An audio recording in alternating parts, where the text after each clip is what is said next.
Well, hello, and welcome to episode 58 of Aftershock Weekly. This week we're going to talk about mobile advertising best practices. And I'm going to leave you with three main points.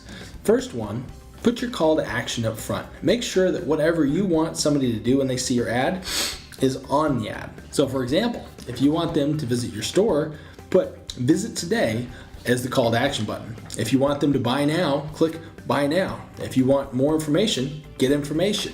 Make sure it's specific to the action that you want them to take. You can provide an incentive as well. You can put a coupon, a 50% off. You can do some sort of limited time offer today, in addition to what you want them to do with that call to action button.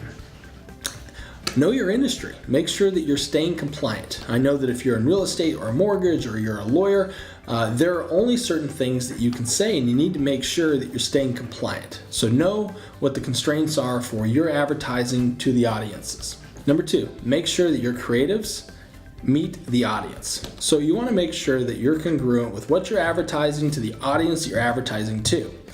You don't want to show ads about weight loss pills on a site that's talking about starvation across the world, right? That would not be a congruent ad with the audience. Create a buyer persona like we talked about a few weeks back.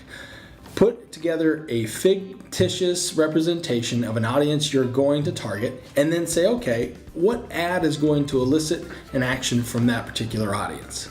So it's very important that you are matching the ad to the audience. Again, if you are in real estate and you are advertising up in Scottsdale, a very nice home, you want to make sure that you use a home that represents that area very well. I can't tell you how many times I've been targeted by different ads in the real estate world, and it looks like a house in Minnesota. It's got gigantic sloping roofs for snow. Well, that doesn't represent here. I want to see desert landscaping. I want to see, a beautiful Arizona home. You don't always have to overdo it with cactus. Something that's representative to the audience that you're going after, because then once you identify, you're going to have a better chance of them taking action. Number three, balancing reach and frequency.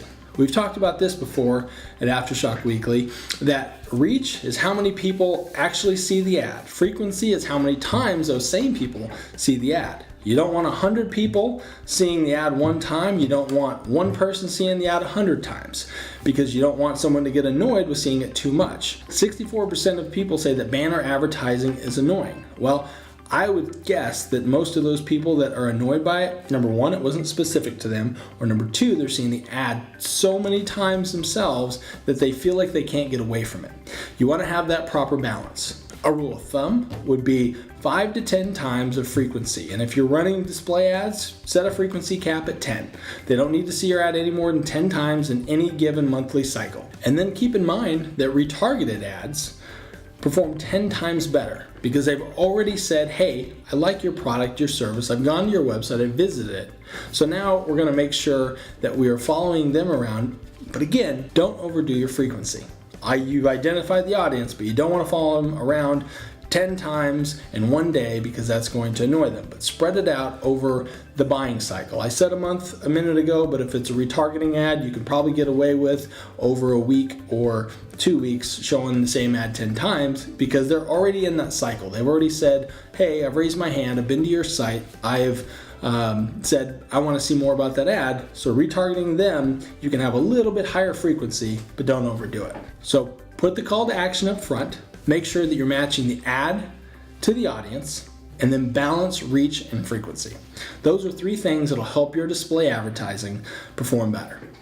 So thanks for tuning in to this week's episode of Aftershock Weekly. We look forward to seeing you next week.